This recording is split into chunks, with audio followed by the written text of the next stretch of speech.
Hello everyone, welcome to the class. आज हम आ चुके हैं अपने एक इम्पॉर्टेंट सेशन में जिसमें मैं आप सभी को बताऊंगी।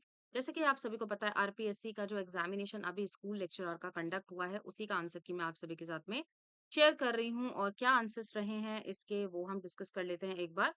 ठीक है जी, तो जल्दी से फटाफट से आ जाइए लाइव और हम स्टार्ट करते हैं सेशन को।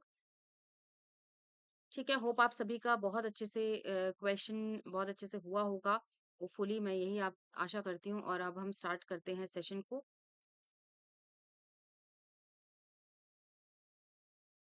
जी हाँ, सबसे पहले क्वेश्चन यहाँ पर पूछा जा रहा है। मैं ज़ूम कर लेती हूँ क्वेश्चन को। ठीक है, एंड मैं आप सभी को आंसर यहाँ पर शेयर करती हूँ कि क्या-क्या करेक्ट आंसर हो जाएगा। तो सबसे पहला आप सभी को यहाँ पे दिख रहा होगा, इनमें से कौन-सा आउटडोर एडवर्टाइज़मेंट का मतलब पॉइंट नहीं है? मैं थोड़ा-सा जल्दी करूँगी क्योंकि यहाँ पे मैं इसको ब्रॉडली आप सभी को नहीं बता रही हूँ। ब्रॉडली के लिए एक सेशन प्रॉपर मैं लूँगी, वो मैं अपने बैचेज़ में लूँगी, तो वो सब हम क्वेश्चंस करते जाएँगे, ठीक है? तो यहाँ पर सी इज़ नॉट अ मेरिट और the advantage of the outdoor advertisement. Second question की अगर मैं बात करती हूँ, इनमें से पूछा है ट्रांसपेरेंसी और मैनेजमेंट सिस्टम कौन-सा मैक्सिमाइज़ करता है? तो ऑब्वियसली यहाँ पर कॉर्पोरेट गवर्नेंस आ जाएगा, ठीक है? कॉर्पोरेट गवर्नेंस ही ट्रांसपेरेंसी मैनेजमेंट सिस्टम को कंडक्ट करता है, डेवलप करता है। इनमें से कौन-सा लीस्ट इम्पोर्टेंट फैक्टर है जो डिटरमाइन करता है डिमांड ऑफ द कमोडिटी को? तो यहाँ पे अगर मैं डिमांड ऑफ द कमोडिटी की बात करती हूँ, तो यहाँ पे fourth is the correct answer. Price of the factors of the production is not a that much important factor for determining the demand. यहाँ पे अगर डिमोनेटाइजेशन की अगर मैं बात करती हूँ, तो ये कब आया था? 8 नवंबर 8 नवंबर 2016 में आपका ये आया था, ठीक है? चलिए जी, आगे बढ़ते हैं। नेक्स्ट वाली स्लाइड को हम देख लेते हैं। जी हाँ, सबसे पहला क्वेश्चन यहाँ पर और दिख रहा होगा आप सभी को। लॉ ऑफ डिमांड क्या एनहांस करेगा, क्या डिफाइन करता है?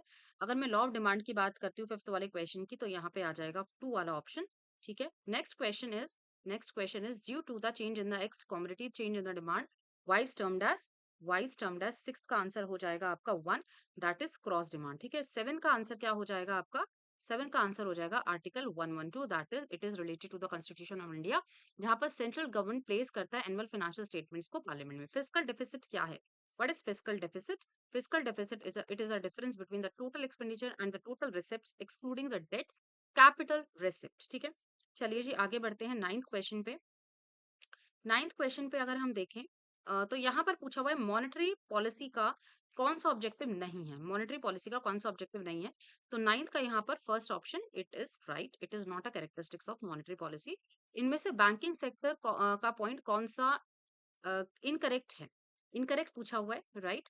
टेंथ का आंसर यहाँ पर जो हो जाएगा वो हो जाएगा first, that is the statutory liquidity ratio has been increase, बल्कि वो डिक्रीज होता है। Which of the following is the present governor of RBI as on 30th April 2025? तो यहाँ पर आ जाएगा संजय मल्होत्रा, ठीक है? Next question is twelfth question. कौन सा इसमें से चेयरमैन बैंकिंग सेक्टर कमिटी था 1991 में?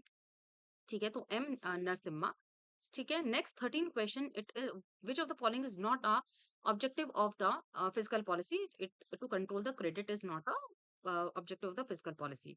विच of the following is not an example of the synchronous के लिए video vlogs, it is not that much related to the synchronous, ठीक है? synchronous से रिलेटेड यहाँ पर नहीं है। बाकी के देखो क्वेश्चंस ये क्या है, ये सारे आपके पेडागॉगी एंड ऑल, ये सारे साइकोलॉजी से रिलेटेड हैं। अभी हम थोड़ा सा आगे बढ़ते हैं, ठीक है? यहाँ पर देखिए जरा इस क्वेश्चन को, 24th वाले क्वेश्चन को।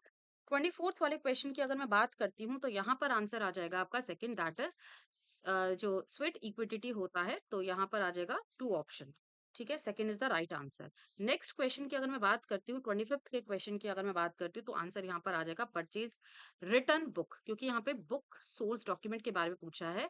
कौन सा यहाँ पर करेक्टली मैच नहीं है? तो purchase return book it is not related to the receipt from the debt debit note received from the suppliers, ठीक है? नेक्स्ट आगे बढ़ते हैं। which of the following principal book of the accounts of double entry keeping system?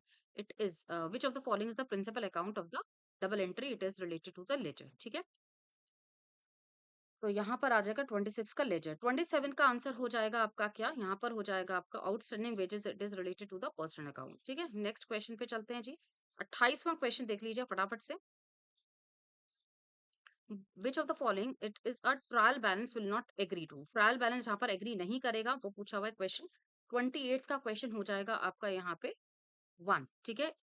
यहाँ पे हो जाएगा 1, that is total sales book carry forward 500 रुपए instead of the 5000। It is not a trial balance, जो कि यहाँ पे हम इसे एग्री करेंगे, ठीक है।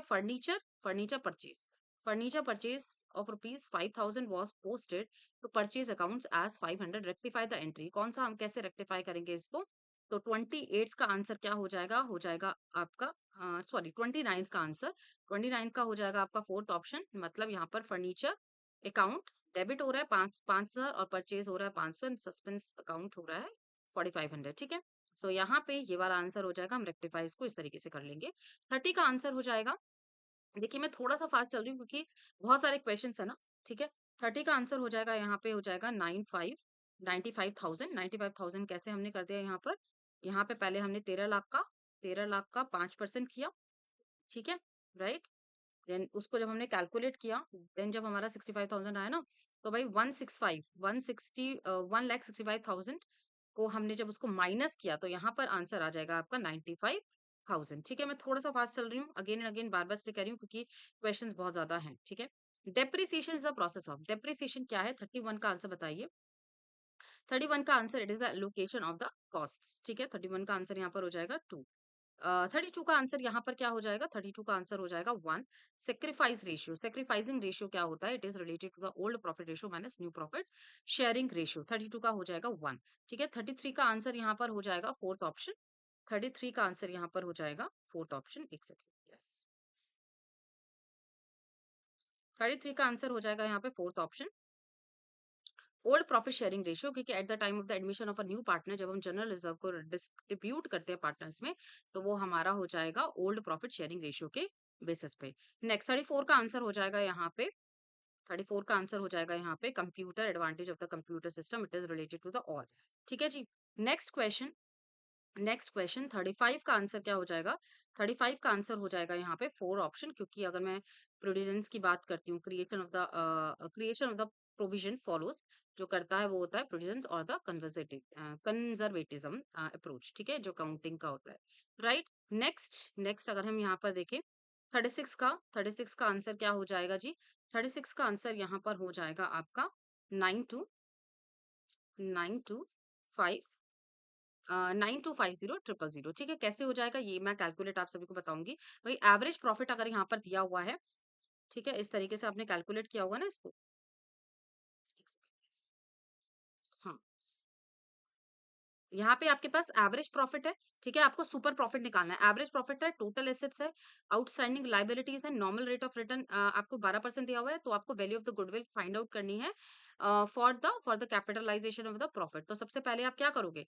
सबसे पहले आप यहाँ पे एवरेज प्रॉफिट को टोटल एसेट्स के बेसिस पे निकालोगे, फाइंड आउट करोगे, देन जो आंसर आएगा उसके बेसिस पे आपने यहाँ पे क्या किया, इस तरीके से आपने कैलकुलेट किया और आपका यहाँ पे आंसर आ गया 9250,000, ठीक है। इसको ब्रॉडली अच्छे से हम समझेंगे, बट वही है, क्लास में और मैंने सुपर प्रॉफिट आपको कैलकुलेट करने का बताया हुआ था, ठीक है। 37 क्वेश्चन का बताइए भाई, 37 का आंसर क्या हो जाएगा?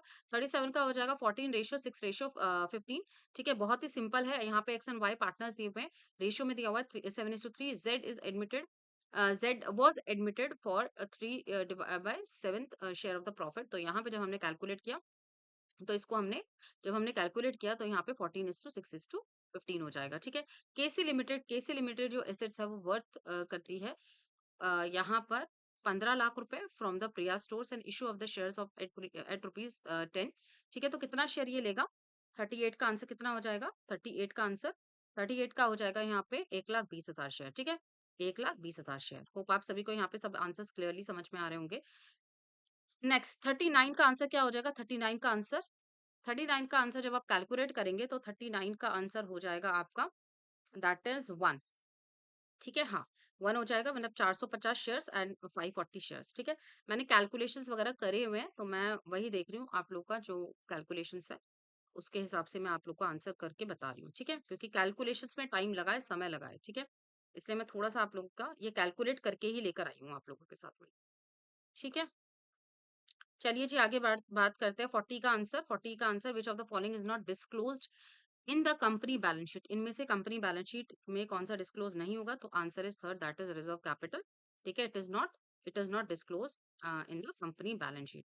प्रेफरेंशियल शेयर्स जो हैं वो 4 लाख रुपए दिए हैं, redeemed at a premium of 5%, issue of share accounting of 2 lakh at premium of 10%। तो यहाँ पर पूछा रिडम्पशन जो शेयर्स का है, जो रिजर्व्स का है, वो कहाँ पर ट्रांसफर हो जाएगा, कितना ट्रांसफर हो जाएगा। अगर मैं 41 की बात करती हूँ तो देखिए यहाँ पे 2 लाख रुपए होगा, ठीक है, 2 लाख रुपए होगा, ठीक है, समझ में आया, third is the correct answer. Next आ जाएगा आपका under the section of companies act 2013, minimum जो नंबर ऑफ मेंबर्स होते हैं वो कितने होते हैं कंपनीज में, तो वो हो जाते हैं आपके यहाँ पे 4, दैट इज 7 और मोर देन 7%, ठीक है, 7 होते हैं या फिर मोर देन 7% हो सकते हैं। नेक्स्ट क्वेश्चन पे चलते हैं जी।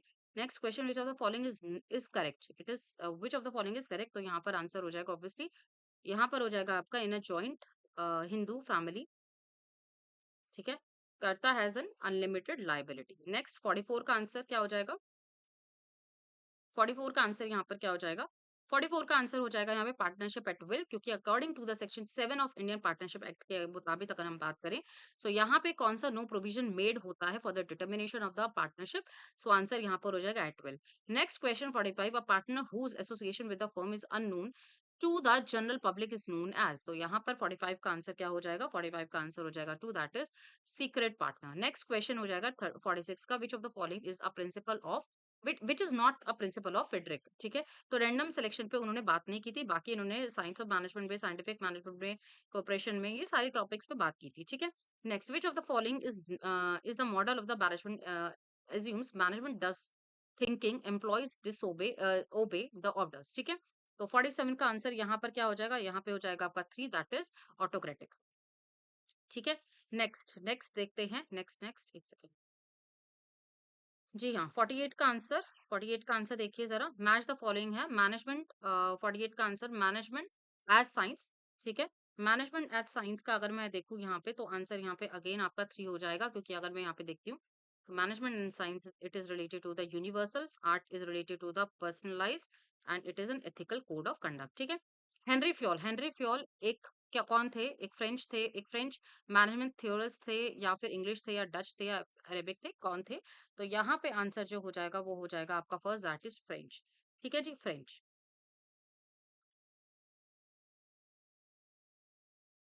चलिए ठीक है, French is the correct answer.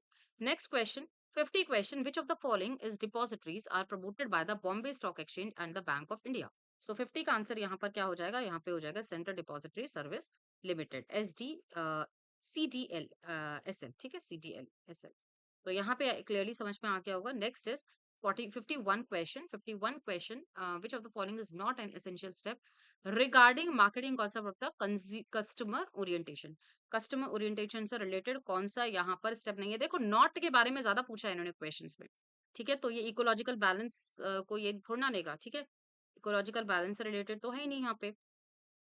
आगे बढ़े, एक second, let me zoom out. Next is 52 question, 52 question बोला हुआ है secondary capital market, secondary capital market का जो आंसर होगा वो हो जाएगा आपका price of the securities determined by the demand and the supply, obviously यहाँ पर बोला है सेकेंडरी कैपिटल, तो ये प्राइस ऑफ द सिक्योरिटीज जो डिटरमाइन करेगा डिमांड एंड सप्लाई, बाकी सारे प्राइमरी बेसिस पे हो जाएंगे। विच of the following market facilitates the conduct of the monetary policy of the economy, तो यहाँ पे 53 का आंसर क्या हो जाएगा, 53 का आंसर यहाँ पर हो जाएगा two, again money, money market, ठीक है। Next, which of the following is not a method of the raising capital primary capital market, 54 का आंसर क्या हो जाएगा, fourth option, that is by the bonus issue, ठीक है। 55 का आंसर क्या हो जाएगा, which of the following development strategy जो इन्वॉल्व करती है न्यू प्रोडक्ट को under existing existing demand, sorry brand name, 55 का आंसर क्या हो जाएगा यहाँ पे हो जाएगा ब्रांड एक्सटेंशन, ठीक है, टू। नेक्स्ट क्वेश्चन की बात करते हैं जी, इंटीग्रेटेड मार्केटिंग, एक सेकेंड, 56 का आंसर देखिए, इंटीग्रेटेड मार्केटिंग का आंसर क्या हो जाएगा यहाँ पे, इंटीग्रेटेड मार्केटिंग का आंसर हो जाएगा यहाँ पे सोसाइटल, फॉर सोसाइटल कॉन्सेप्ट, ठीक है। नेक्स्ट क्वेश्चन 57 का आंसर देख लीजिए, विच of the following defines the number of the variations for each product with in a product line, ठीक है। 57 का जो आंसर है यहाँ पे हो जाएगा आप सभी का 57 का फोर आंसर, ठीक है, डेप्थ, ठीक है, हाँ, डेप्थ हो जाएगा। मैंने 56 का आंसर क्या बताया था, 56 का आंसर मैंने 4 ही बताया ना, हाँ ठीक है। 58 का आंसर क्या हो जाएगा, 58 का आंसर सोल प्रोप्राइटरशिप, 58 का आंसर हो जाएगा 2, that is there is a separate law जो गवर्न करता है सोल प्रोप्राइटरशिप को। Which of the following is not a limitation of the sole proprietor form of the business organisation. तो 59 का आंसर क्या हो जाएगा जी? 59 का हो जाएगा 4 option, limited unlimited life of the business concern. ठीक है, नेक्स्ट क्वेश्चन 60 का आंसर हो जाएगा क्या?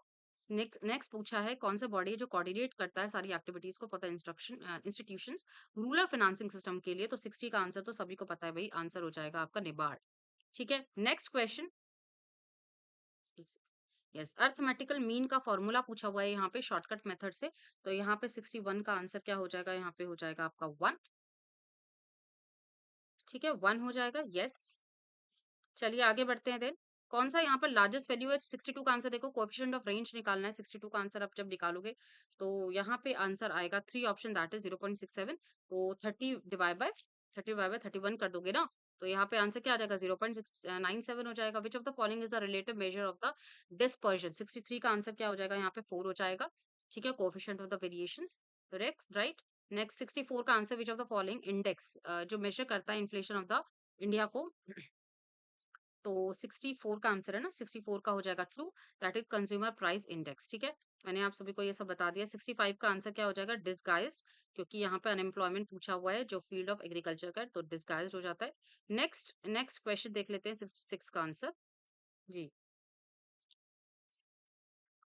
66 का आंसर क्या हो जाएगा? 66 का आंसर हो जाएगा 4, that is milk production. It is related to the operation of the flood, so it is related to the milk production. ठीक है, इनमें पूछा हुआ है कि जो real process of progress of India है did not been simply the growth of the expansion of the industrial urban sectors but mainly the development of the villagers.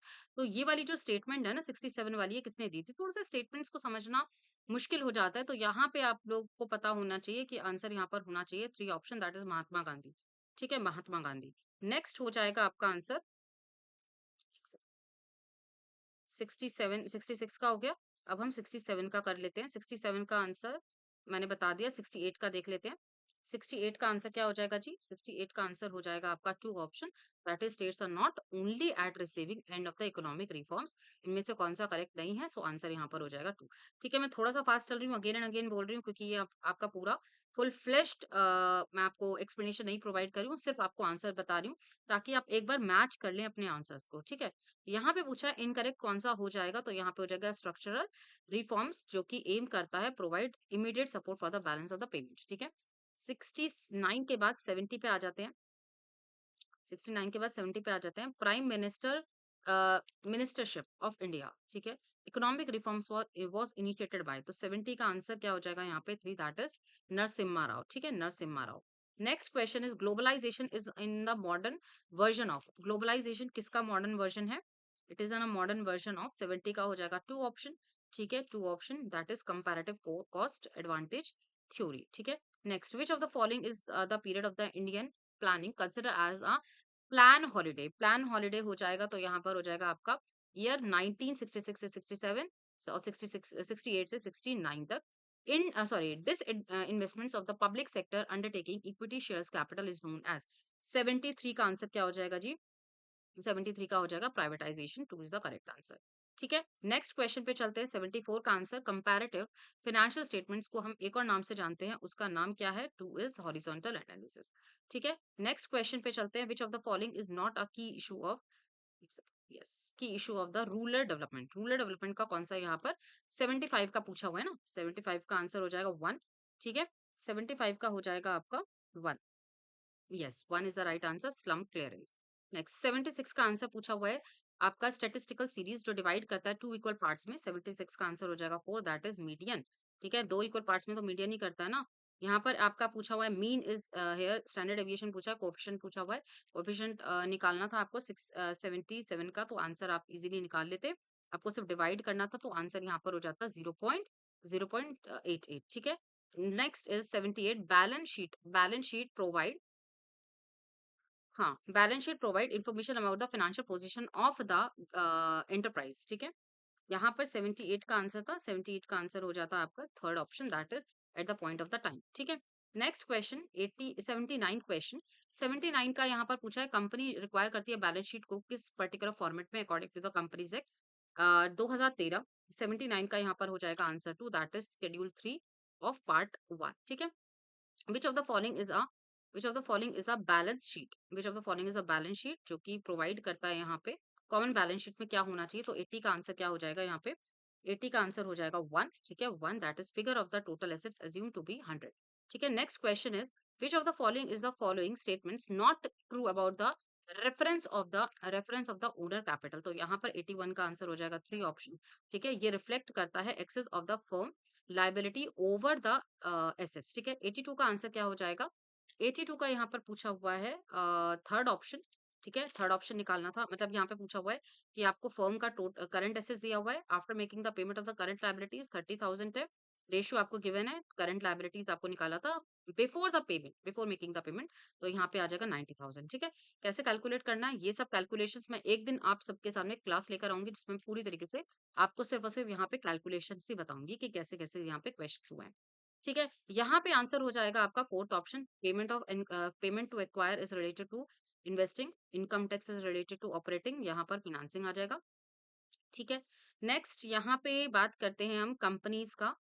हाँ, इन अ कंपनी नॉन करंट जो investments है वो क्या है, 2024 का वो है 6,80,000, मार्च के बेसिस पे अगर हम देखें 5,60,000।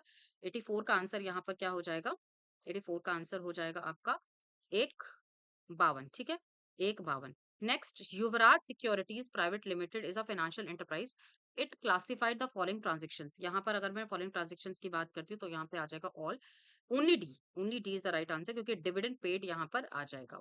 नेक्स्ट क्वेश्चन की बात करते हैं हम 86 पॉइंट की बात करते हैं, तो identify the incorrect statements.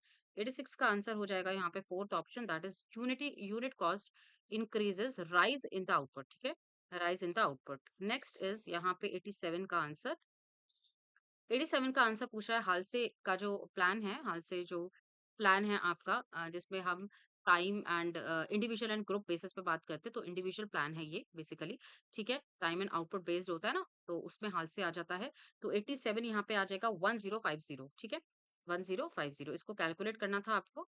Next is taxi provider जो चार्ज करता है minimum of ₹80 and thereafter ₹15 per kilometre of the distance, what is the behaviour of the convenience cost. तो यहाँ पर आंसर आ जाएगा 88 का फोर्थ हो जाएगा semi variable cost, semi variable cost.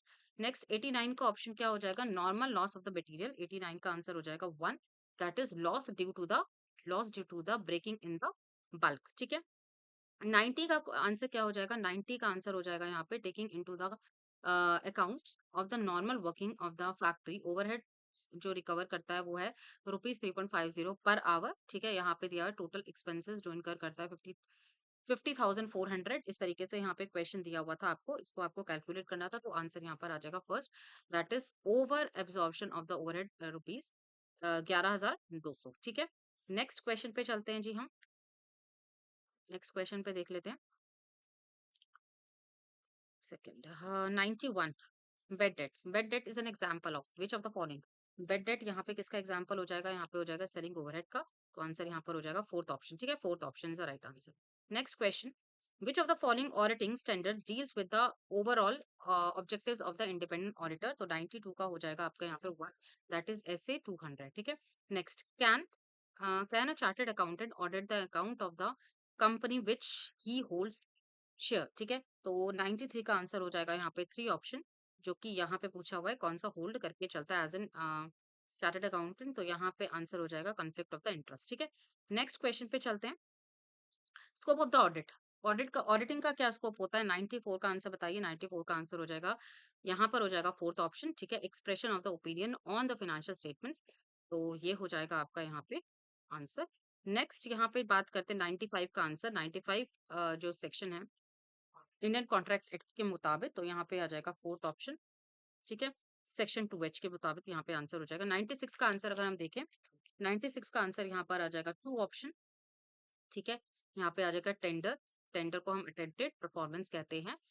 Section 16 of the Indian contract act 1872, 1872 का answer यहाँ पे हो जाएगा 2, दैट इज अनड्यू इन्फ्लुएंसेस, ठीक है। तो ये सब क्वेश्चंस है जो आप सभी को अच्छे से समझना है, ये सब के ऊपर मैं आप सभी के साथ में सेशंस तो लेकर आऊंगी, जैसे प्रैक्टिस सेशन हम करते रहेंगे ना, उसमें हम सारी चीजें क्लियर करते रहेंगे, ठीक है। 98 का आंसर बताइए, कंज्यूमर प्रोटेक्शन एक्ट के मुताबिक कंज्यूमर की क्या डेफिनेशन नहीं है। ठीक है, तो यहाँ पर 4 is not definition of consumer buying and obtaining goods for the commercial purposes. ठीक है, 99 का ऑप्शन क्या हो जाएगा? 99 का अगर मैं देखूं तो यहाँ पर हो जाएगा आपका 3 option, that is right to be informed. ठीक है, राइट टू बी इन्फॉर्म्ड ये एक ऐसी सिचुएशन है जहां पर ए बाय करता है पैकेट ऑफ चिप्स का and manufacturing date is missing, तो यहाँ पर इन्फॉर्मेशन करेक्ट नहीं है। Under which of the following section of the CCPA, ठीक है, ये कौन से सेक्शन में आया था बताइए? CCPA अगर आप लोगों ने नोट्स को पढ़े होंगे तो आप लोगों को पता होगा, यहाँ पे सेक्शन 10 सबसेक्शन 1, ठीक है, 10.1 में यहाँ पे आ जाएगा which of the following is correct incorrect, इनमें से कौन सा इनकरेक्ट है? 101 का आंसर हो जाएगा यहाँ पे आपका 1, that is authority can not be delegated. ठीक है, अथॉरिटी को हम डेलीगेट नहीं कर सकते बल्कि हम कर सकते हैं। ठीक है, नेक्स्ट यहाँ पर हो जाएगा which of the following plans that include their vision and goals as they are basis और फॉर अ एक्शन स्टेप्स। ठीक है, 102 का आंसर यहाँ पर हो जाएगा आपका स्ट्रैटेजिक प्लान्स। 103 का आंसर यहाँ पर क्या हो जाएगा? Which of the following is a modern which of the following is a modern control technique, इनमें से कौन सा मॉडर्न कंट्रोल टेक्निक है? तो यहाँ पे आ जाएगा आपका 1, दैट इज मैनेजमेंट ऑडिट। ठीक है, मैनेजमेंट ऑडिटिंग। चलिए आगे बढ़ते हैं फटाफट से। 104 का आंसर क्या हो जाएगा? इंडक्शन एंड ओरिएंटेशन प्रोग्राम्स जो हैं वो किससे रिलेटेड है? Induction and orientation programme is related to mission and vision of the organisation. 105 वाला क्वेश्चन जो है ये क्या कहता है आपका? ये कहता है आपका फोर्स डिस्ट्रीब्यूशन जो मेथड है आपका परफॉर्मेंस अप्रेजल का, वो क्या है? ये एक डिस्टिंग्विश प्रोवाइड करता है, ये एक डिस्टिंग्विश प्रोवाइड करता है between the number of the person. Frequency distribution है ना, ये एक तरीके से आपका ये एक ट्रेडिशनल अप्रोच है जहां पर परफॉर्मेंस को इवैल्यूएट किया जाता है अकॉर्डिंग टू द डिस्ट्रीब्यूशन, अलग अलग बेसिस पे डिस्ट्रीब्यूट कर दिया जाता है लोगों की परफॉर्मेंसेस को, इसके लिए यहाँ पर ये डिस्टिंग्विशेबल हो जाएगा। ठीक है, 106 का आंसर देख लीजिए। यहाँ पे हमने अभी किया है 106 वाला ऑप्शन यहाँ पर हम देख लेंगे। तो यहाँ पे आ जाएगा आपका fourth option, that is operation of the law. ठीक है, operation of the law is the correct answer. अगर मैं बात करती हूँ, अगर पार्टीज रिप्लेस करती है एग्जिस्टिंग इंफीरियर कॉन्ट्रैक्ट को with the new superior contract, तो यहाँ पर ऑपरेशन ऑफ द लॉ आ जाएगा। नेक्स्ट 107 का आंसर अगर हम यहाँ पर देखें तो 107 का हो जाएगा 1, that is ambition and the courage. It is related to the emotional capital of the it is related to the emotional capital of the human resources. ठीक है, वेट फॉर अ मिनट। 108 का आंसर देख लीजिए। विच of the following is a entrepreneur likes innovation and enjoy the working of the something new and the creative, तो 108 का answer हो जाएगा यहाँ पे आइडलिस्ट, आइडलिस्ट हो जाएगा। ठीक है, 109 का आंसर क्या हो जाएगा? Which of the following is not a key element of the entrepreneurship. Entrepreneurship का अगर हम देखें तो इन्वेंशन हो जाएगा, invention is not a key element of the entrepreneurship. 110 का आंसर क्या हो जाएगा? An employee who promotes innovation among other employees of an organization is called as intrapreneur. ठीक है, इंट्राप्रेन्योर। ठीक है जी, हाँ, यहाँ पे हो जाएगा आप सबका आंसर क्लियरली। 111 का आंसर क्या हो जाएगा बताइए? 111 का आंसर हो जाएगा यहाँ पे, एक सेकंड, मैंने यहाँ पे क्या बताया आपको भी, एक सेकंड। हाँ भी ठीक है ना, यहाँ पे हो गया ना 110 तक। ठीक है, इंट्राप्रेन्योर ही बताया ना। 111 का आंसर हो जाएगा quasi contract. Quasi contract is related to fourth option जो कि डॉक्ट्राइन ऑफ अनजस्ट एनरिचमेंट हो जाता है। ठीक है, मतलब हाफ कॉन्ट्रैक्ट हो जाएगा ना quasi contract. Next is a general rule of only parties जिसमें कॉन्ट्रैक्ट स्यूड किया जाता है, that a contractor is known as. 112 का आंसर हो जाएगा 3, that is doctrine of privity of the contract. ठीक है, जहाँ पे स्यू कर सकते हैं। Next is which of the following is not a economic activity, इनमें से कौन सा इकोनॉमिक एक्टिविटी नहीं है? तो यहाँ पे आ जाएगा सर्विसेज रेंडर बाय द हाउस वाइफ्स।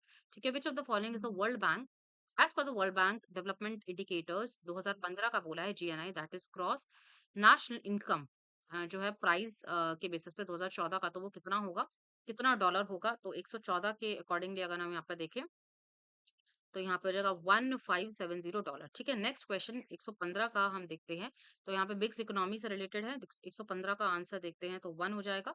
जी हाँ, यहाँ पे coexistence of the public and the private sectors आ जाएगा। 116 का आंसर अगर हम देखें तो 116 का आंसर हो जाएगा यहाँ पे 2, दैट इज 6.4। ठीक है, 6.4। एक सेकेंड, यस। 117 का आंसर अगर हम देखें इनमें से कौन सा करेक्ट है, इनमें से 117 का आंसर क्या हो जाएगा? तो यहाँ पे हो जाएगा India is the largest makeup producing country in the world.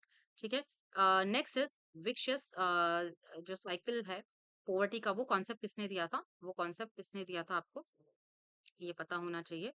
118 का आंसर क्या हो जाएगा यहाँ पे? 118 का आंसर हो जाएगा यहाँ पे ए ऑप्शन। ठीक है, ए ऑप्शन।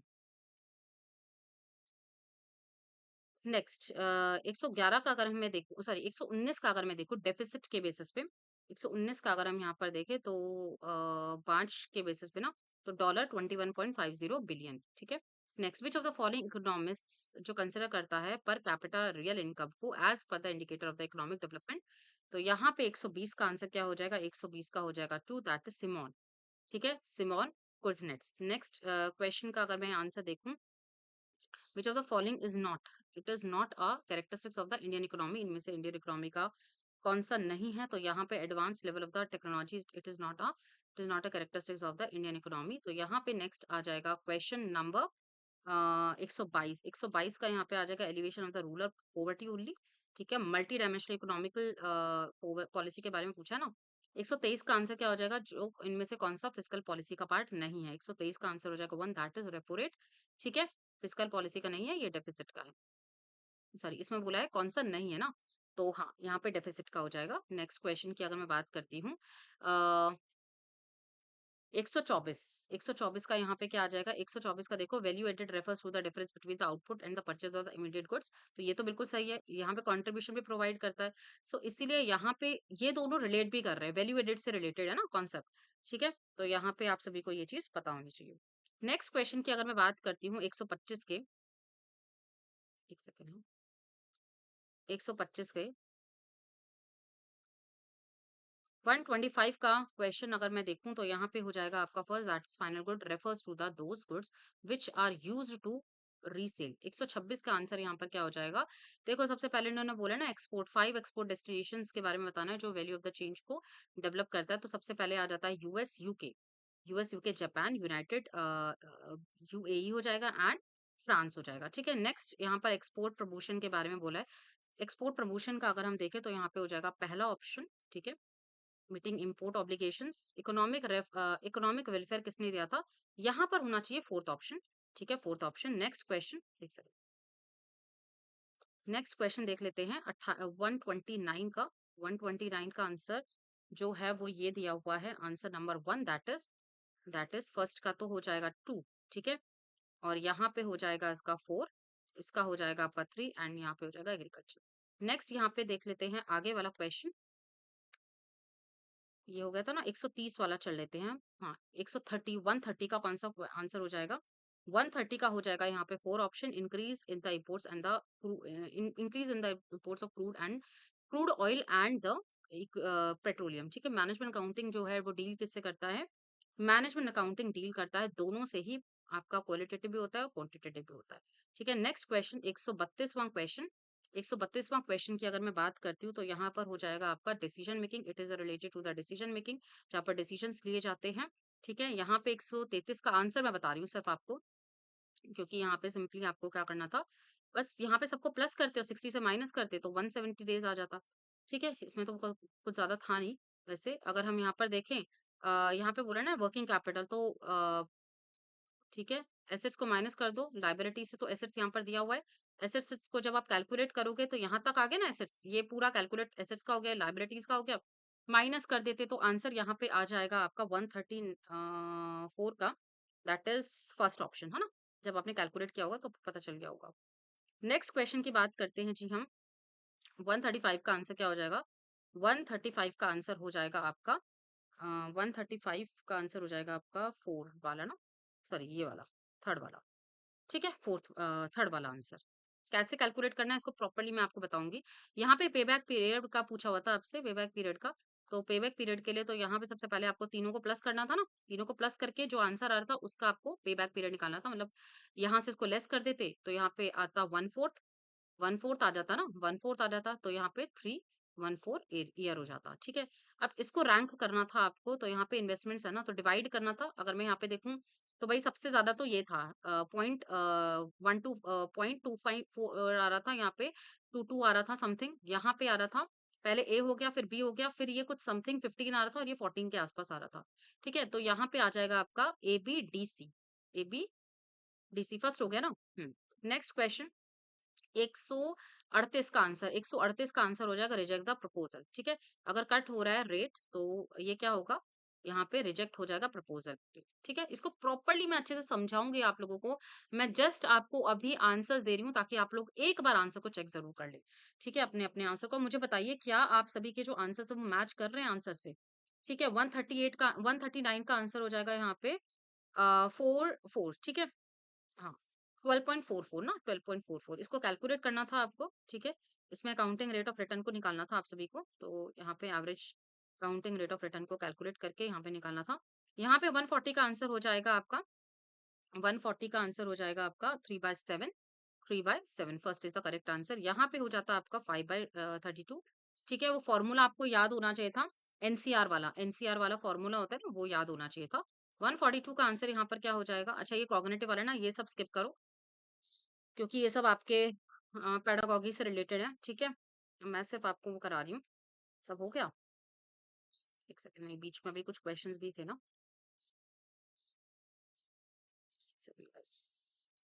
140 तक हमने किया था ना शायद। 147 का देखो एक बार, 147 का आंसर देखो। 147 का आंसर यहाँ पर होना चाहिए आपका, हाँ ये हो गया ना, एडवर्टाइजमेंट एडवर्टाइजिंग से रिलेटेड, न्यूज़पेपर एडवर्टाइजिंग। 147 का आंसर क्या हो जाएगा? 3 ऑप्शन। ठीक है, क्लासिफाइड एडवर्टाइजिंग। ठीक है, 148 का आंसर क्या हो जाएगा? Rational product for buying motive. 148 का, सॉरी 148 का आंसर यहाँ पे हो जाएगा आपका, 148 का 3 हो जाएगा ना, 3 हो जाएगा, दैट इज सेफ्टी। ठीक है, 149 का आंसर ये रिसर्च के है ना, तो ये तो हमने स्किप कर देना है। ठीक है, हाँ, बस यही क्वेश्चंस थे। होप आप सभी को बहुत अच्छे से सारे क्वेश्चंस एकदम क्लियरली समझ में आ गए होंगे। इसके आंसर्स मैंने बहुत अच्छे से आप सभी को बता दिए हैं, करा दिए हैं, तो आप सभी को बहुत ज्यादा हेल्प हुई होगी। आप लोग मुझे जरूर अपने स्कोर बताइएगा कि कितने करेक्ट हुए हैं आपके आंसर्स। ठीक है, मैंने पैडागॉजी वगैरह को स्किप कर दिया है, बाकी के आंसर्स आप लोग बताइए कि क्या आप सभी के आंसर्स जो मैंने आप सभी के साथ में क्लियर करवाए हैं, क्या वो सेम आंसर्स आ रहे हैं आपके, नहीं आ रहे? वीडियो अच्छी लगी तो वीडियो को लाइक जरूर कर दीजिएगा, चैनल को सब्सक्राइब करे बिना मत जाइएगा। Thank you so much.